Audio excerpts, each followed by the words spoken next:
Rain drummed against the windshield as taxi driver Park Min-jun navigated Seoul's empty midnight streets. His shift was nearly over when he spotted her, a young woman standing barefoot on the sidewalk, her white dress clinging to her trembling frame.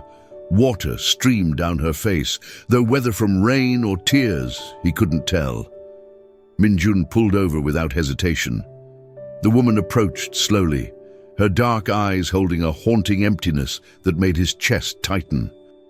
She slipped into the back seat, leaving wet footprints on his worn upholstery. "Where to?"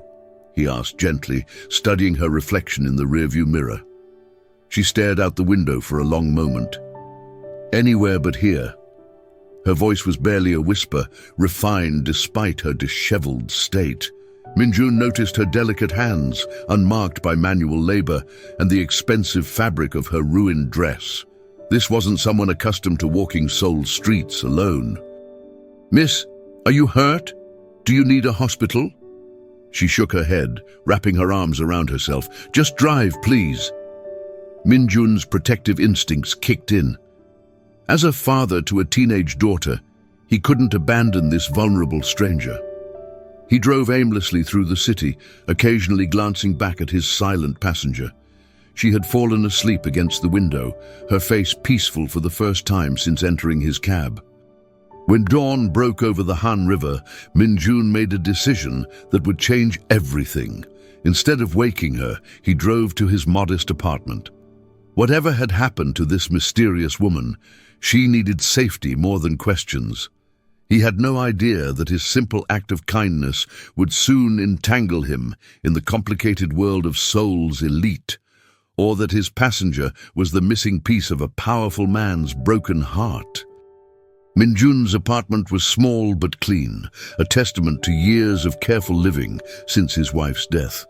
He gently woke his passenger, whose eyes fluttered open with confusion and fear, before focusing on his kind face. "You're safe," he assured her, helping her from the taxi. "I have a daughter your age. I couldn't leave you on the streets." The woman, who would later introduce herself as So Young, followed him upstairs on unsteady legs. Her bare feet were cut and bruised, telling a story of desperate flight. Min-jun's heart ached seeing her condition. Inside his modest home, he offered her his daughter Ji-eun's clothes and showed her to the bathroom. "Take your time, there's hot water and clean towels." While she showered, Min-jun prepared a simple meal of rice porridge and tea. The familiar motions of cooking calmed his racing thoughts. Who was this woman? What had driven her to wander Seoul's streets barefoot in a wedding dress? When So Young emerged, transformed in casual clothes with her hair dried, Min-jun was struck by her natural beauty. But it was the profound sadness in her eyes that truly captured his attention. She moved like someone carrying an invisible weight. "Thank you," she said, accepting the bowl of porridge with trembling hands. "I don't know how to repay your kindness." "No need," Min-jun replied, settling across from her at his small kitchen table. "Everyone deserves help when they need it." As So Young ate in silence, Min-jun noticed her expensive watch, the only jewelry she wore. Whatever her story, she came from a world far different from his. Yet here she sat in his humble kitchen, looking lost and alone despite her obvious wealth. Neither of them knew that across the city, a powerful man was turning Seoul upside down searching for her. CEO Kang Woo-jin stood in his penthouse office, staring at the city skyline as his security team delivered their latest report. 48 hours had passed since So Young vanished from their engagement party, and every lead had turned cold. "Sir, we've checked every hospital, hotel and shelter in the city," his head of security reported. "No trace of Miss Lee So Young." Woo-jin's jaw tightened. The woman he loved, the woman who had agreed to marry him just weeks ago, had disappeared without explanation. The last anyone had seen her, she was stepping onto the terrace during their engagement celebration, overwhelmed by the crowd of business associates and society figures. His phone buzzed constantly with calls from concerned family members and business partners. The media had begun speculating about the runaway bride, turning his personal crisis into public entertainment. But Woo-jin cared nothing for the scandal. He only wanted So Young back, safe and unharmed. "Expand the search," he ordered. "Check traffic cameras, taxi companies, bus stations. Someone must have seen her." His assistant entered with another stack of reports. "Sir, your mother is requesting another meeting about the wedding arrangements." Woo-jin's mother had been furious about the postponement, more concerned with social embarrassment than So Young's well-being. The contrast between his family's cold pragmatism and his genuine love for So Young had never been clearer. "Tell her the wedding is indefinitely postponed until So Young is found." As his staff dispersed to continue the search, Woo-jin remained at the window. Somewhere in the sprawling city below, the woman he loved was lost and alone.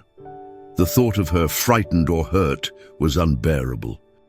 He had built an empire, commanded respect from Seoul's most powerful figures, yet he was powerless to find the one person who mattered most. He would not stop searching until she was home. 3 days passed in Min-jun's apartment like a gentle dream. So Young helped with simple household tasks, finding comfort in the mundane routines of normal life. She folded laundry, prepared meals, and slowly began to smile when Min-jun shared stories about his late wife and daughter. "Ji-yoon is studying abroad," Min-jun explained, showing So Young a photo of a bright-eyed girl. "She wants to be a doctor, like her mother was." So Young traced the picture's edge with her finger. "You must miss them both terribly." "Every day," Min-jun admitted, "but life continues. We honor those we love by living fully." His words resonated deeply with So Young, who had been running from life rather than embracing it. In this small apartment, surrounded by evidence of genuine love and loss, she began to question her desperate flight from the engagement party. Min-jun never pressed for details about her past, sensing she would share when ready. Instead, he treated her like family, offering unconditional acceptance that she had never experienced in her privileged world. On the 4th morning, So Young finally spoke about her fears. "I was supposed to marry someone," she said quietly as they shared breakfast. "A good man who deserves better than someone who runs away." Min-jun studied her carefully. "Did he hurt you?" "No." So Young shook her head. "He's kind and patient, but I felt like I was drowning in expectations in a life that wasn't mine." "And now?" So Young considered the question. In Min-jun's simple home, she had found peace she'd never known in luxury. But she also realized that running away had solved nothing. Her problems remained. Along with the pain, she had undoubtedly caused the man who loved her. "Now I think I need to face what I left behind," she whispered, though the thought terrified her. Min-jun's routine taxi shift took an unexpected turn when he picked up a businessman near Gangnam District. The passenger was on his phone, speaking urgently about search efforts and missing persons. Something about the conversation made Min-jun's stomach clench with recognition. "Any word on Miss Lee?" the passenger asked. "Mr. Kang is beside himself. The whole company is on edge." Min-jun's hands tightened on the steering wheel. Lee So Young. The name matched his mysterious houseguest, and suddenly her expensive watch and refined mannerisms made perfect sense. She wasn't just from wealth, she was connected to someone powerful enough to mobilize an entire corporation. After dropping off the passenger, Min-jun sat in his parked taxi, mind racing. So Young had mentioned a fiancé, a good man she felt she'd wronged. If this Mr. Kang was searching so desperately, he clearly cared deeply for her. That evening, Min-jun approached So Young carefully. She was preparing dinner, humming softly, the first time he'd heard her make any sound of contentment. "So Young," he began gently, "I think I know who's been looking for you." Her hands stilled on the vegetables she was chopping. "What do you mean?" "A passenger today mentioned someone named Mr. Kang searching for Miss Lee. That's you, isn't it? So Young's face went pale. She set down the knife with trembling fingers. How many people are looking? It sounds like many. This man, he must love you very much to mobilize such resources. Tears filled So Young's eyes. I never meant to hurt him. I panicked. Min-jun moved to her side, offering the comfort of a father. Fear makes us do things we regret, but it's not too late to make things right. So Young leaned against his shoulder, finally allowing herself to cry for the pain she'd caused and the love she'd abandoned in her moment of terror. So Young spent the night staring at the ceiling, Min-jun's words echoing in her mind. By morning, she had made her decision. She found him in the kitchen, preparing for his early shift. I need to tell you everything, she said, settling across from him with a cup of tea. Min-jun nodded encouragingly, recognizing the courage it took for her to speak. My name is Lee So-young. I'm engaged to Kang Woo-jin, the CEO of Kang Industries. She paused, watching for his reaction. The engagement party was overwhelming. Hundreds of people I didn't know, all watching, judging. I felt like I was being auctioned off, rather than celebrated. Min-jun listened without judgment as she described her privileged but lonely upbringing, her parents' early death, and her struggle to find her place in a world that valued her more for her connections than her character. Woo-jin is everything I should want, she continued. Successful, handsome, kind, but I've never felt worthy of his love. When I saw all those people at our party, I realized they were celebrating a merger, not a marriage. I ran because I was terrified of disappointing him. And now, Min-jun asked gently, now I realize that running away was the real disappointment. He's probably worried sick, and I've made everything worse. Min-jun reached across the table, covering her hand with his weathered one. Love isn't about being worthy, So Young. It's about choosing each other every day, flaws and all. His simple wisdom cut through years of self-doubt. You think I should go back? I think you should follow your heart. But remember, sometimes the bravest thing we can do is let ourselves be loved. So Young squeezed his hand, drawing strength from his unwavering support. For the first time since fleeing her engagement party, she felt ready to face her future. So Young's decision to return brought both relief and anxiety. Min-jun watched her pace his small living room, working up courage for what came next. I can't just appear at his office, she murmured. After disappearing for a week, I owe him more than a surprise visit. Min-jun considered this. What would feel right to you? I need to call him first, explain where I've been, apologize for the worry I've caused. She looked at Min-jun with gratitude. And I need to tell him about the angel who saved me. That afternoon, So Young borrowed Min-jun's phone. Her hands shook as she dialed Woo-jin's private number, the one he'd given her for emergencies. This certainly qualified. The phone rang once before his familiar voice answered, tight with stress. Woo-jin speaking. It's me, So Young whispered. The silence stretched so long she wondered if the call had dropped. Then she heard his sharp intake of breath. So Young, where are you? Are you hurt? The concern in his voice, the immediate focus on her well-being rather than anger, brought fresh tears to her eyes. I'm safe. I'm so sorry, Woo-jin. I'm so sorry for everything. Just tell me where you are. I'll come get you. I'm with someone who helped me, a taxi driver named Park Min-jun. He saved my life. Another pause. Give me the address. So Young looked at Min-jun, who nodded encouragingly. She provided the information, then added, Woo-jin, I want to come home, if you'll have me.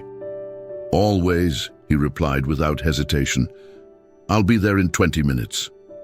As So Young ended the call, Min-jun smiled. He sounds like a man in love. He is, So Young realized. And so am I. I was just too scared to believe it. Now came the hardest part, waiting for her two worlds to collide. Woo-jin arrived in a sleek black sedan that looked impossibly out of place in Min-jun's modest neighborhood. So-young watched from the window as he emerged, his expensive suit and commanding presence drawing curious stares from passers-by. She met him at the apartment door, suddenly self-conscious in Ji-yoon's borrowed clothes. But when Woo-jin saw her, his carefully controlled composure cracked. He pulled her into his arms, holding her as if she might disappear again. "I thought I'd lost you," he whispered against her hair. "I'm sorry," So-young repeated, breathing in his familiar cologne. "I'm so sorry." When they finally separated, Woo-jin's attention turned to Min-jun, who had been quietly observing from the kitchen doorway. The two men studied each other, the powerful CEO and the humble taxi driver who had protected what he treasured most. "Mr. Park," Woo-jin said, approaching with genuine respect, "I understand I owe you an enormous debt." Min-jun shook his head. "No debt. Anyone would have done the same." "Not anyone," Woo-jin replied firmly. "You gave her safety when she needed it most. You asked for nothing in return. That's not common, even in my world." So-young watched the interaction with growing emotion. These two men, from completely different backgrounds, shared the same fundamental decency that had drawn her to each of them. "Mr. Park has been like a father to me," So-young said. "He helped me find my courage again." Woo-jin extended his hand to Min-jun. "Then he's family to us both."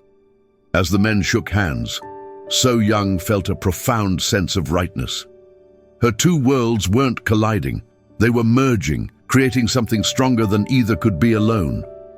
"There's something else," So-young said, looking between them. "I want to do something meaningful with my life, something that honors the kindness I've received."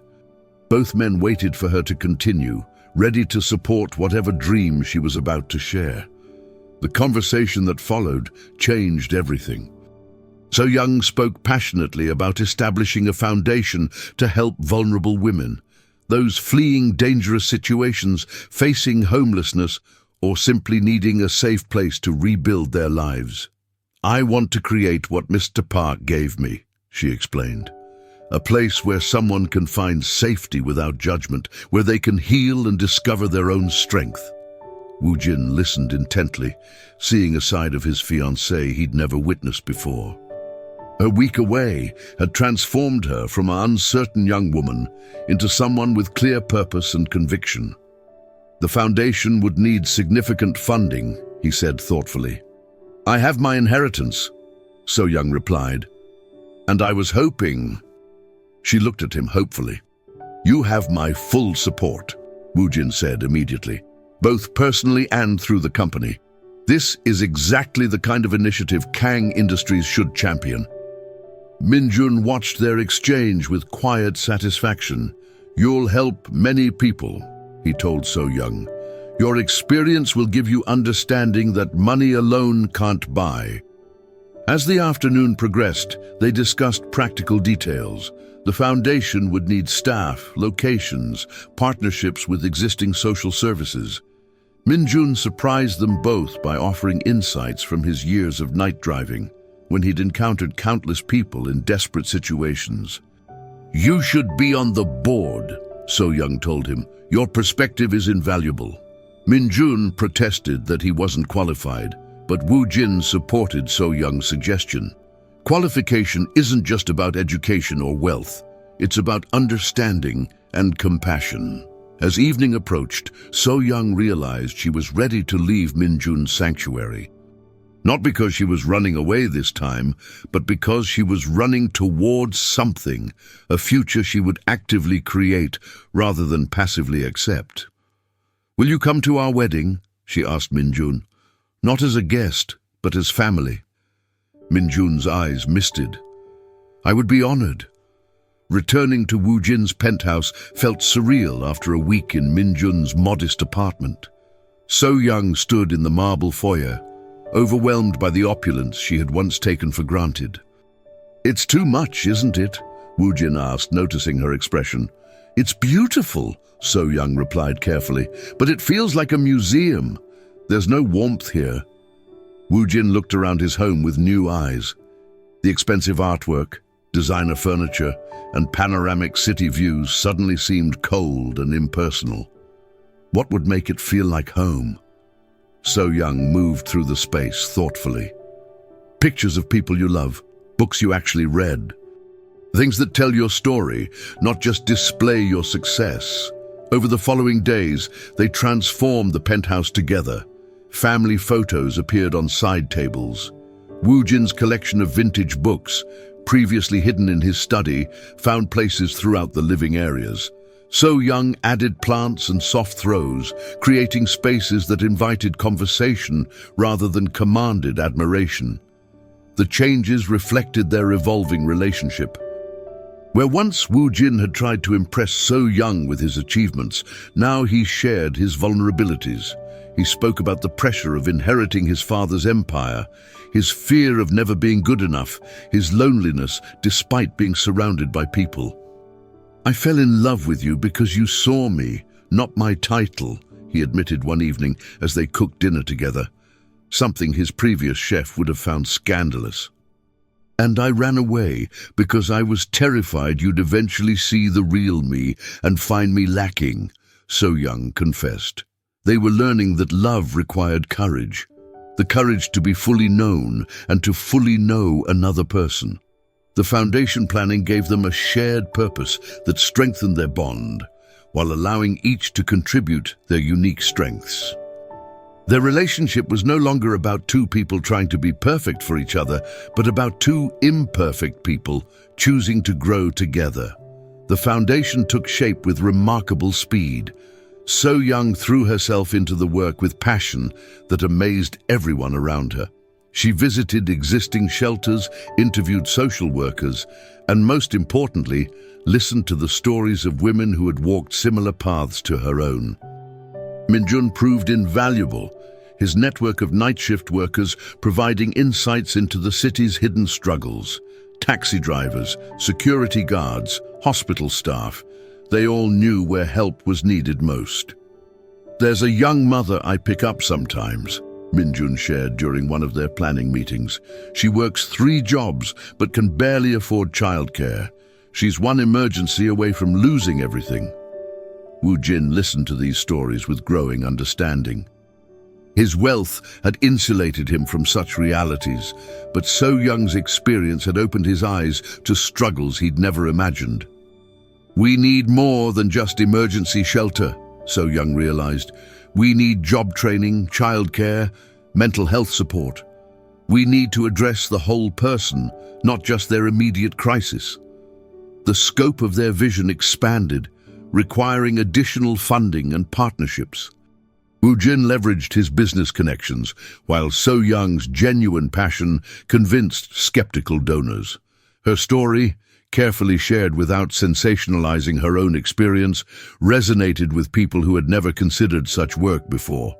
3 months after So-young's return, they held their first board meeting in Woo-jin's conference room. Min-jun sat beside corporate executives and social service veterans, his practical wisdom valued equally with their expertise. "The Haven Foundation," So-young announced, "will open its first facility in 6 months." As applause filled the room, Woo-jin caught So-young's eye. The woman who had once felt purposeless now radiated confidence and determination. Her transformation inspired everyone around her, including him.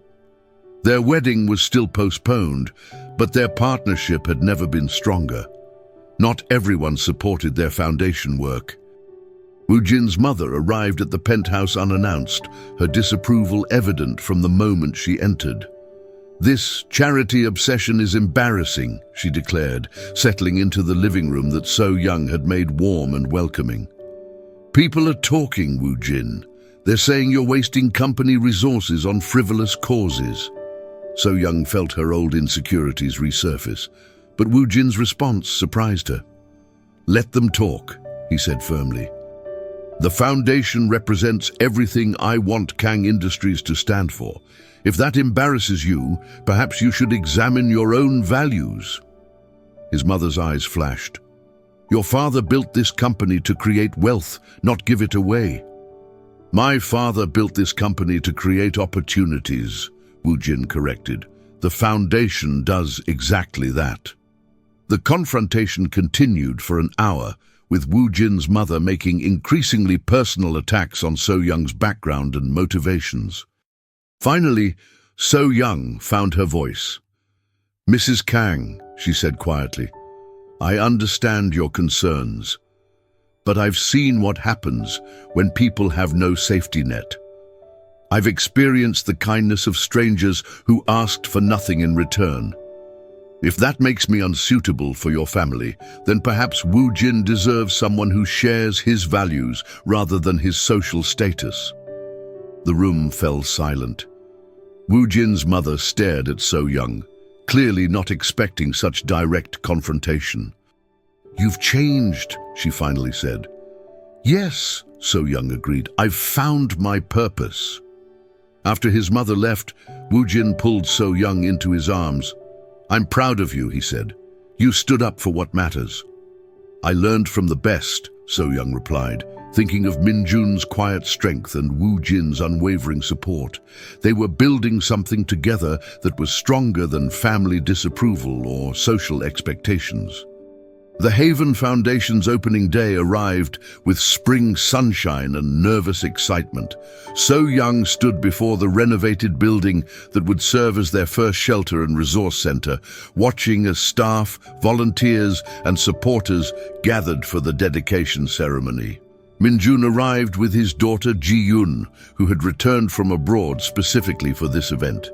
The young medical student immediately connected with So-young, sharing her own dreams of serving underserved communities.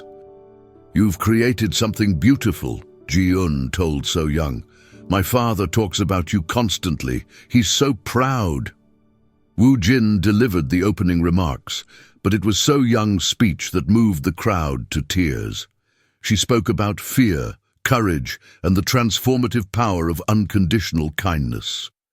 "A year ago, I was lost and afraid," she said, her voice carrying across the gathered crowd. "A stranger offered me safety without asking for anything in return. That act of kindness didn't just save my life, it showed me how to live." She found Min-jun in the audience, his eyes bright with unshed tears. "Today, we open our doors to anyone who needs what I found that night. A place to heal, to grow, and to discover their own strength." The first residents moved in that afternoon, a young mother fleeing domestic violence, an elderly woman facing eviction, a teenager aging out of foster care. Each brought their own story of struggle and hope. As evening fell, So-young and Woo-jin stood together in the foundation's common room, watching their first residents share dinner around a large table. The scene reminded So-young of those precious days in Min-jun's kitchen, where she had learned that home wasn't about luxury, it was about love and acceptance. "Ready to go home?" Woo-jin asked, taking her hand. So-young smiled, thinking of their transformed penthouse filled with warmth and meaning. "Yes," she said, "I'm ready." 6 months later, So-young and Woo-jin stood before their closest friends and family in an intimate ceremony that bore no resemblance to their original engagement party. Instead of hundreds of business associates, they were surrounded by people who truly mattered. Foundation staff, Haven residents who had become family, and Min-jun, who walked So-young down the aisle with the pride of a father. The wedding took place in the Haven Foundation's garden, transformed with simple flowers and twinkling lights. So-young wore her grandmother's dress, altered to fit perfectly, while Woo-jin had chosen a simple suit that emphasized the man rather than his status. "You look beautiful," Min-jun whispered as he placed So-young's hand in Woo-jin's. "Thank you," she replied, "for everything." Their vows reflected their journey, promises to support each other's dreams, to face challenges together, and to never forget the kindness of strangers that had brought them to this moment. As they exchanged rings, So Young thought about the terrified woman who had climbed into Min-jun's taxi a year ago. That woman could never have imagined this moment, not just the wedding, but the sense of purpose and belonging that filled her heart. The reception continued late into the evening, with speeches that celebrated not just the couple, but the community they had built together. Min-jun's toast brought everyone to tears as he spoke about the privilege of watching So Young transform from a lost soul into a beacon of hope for others. Love, he concluded, is not just what we feel, but what we do. These two have shown us that love in action can change the world. Bobo, as the evening ended, So Young and Woo-jin stood together in their garden, surrounded by the people whose lives they had touched and who had touched theirs in return. "No regrets?" Woo-jin asked, echoing the question from their first conversation after her return. So Young smiled, thinking of the foundation thriving, the lives being rebuilt, and the love that had grown stronger through every challenge. "None," she said. "This is exactly where I belong."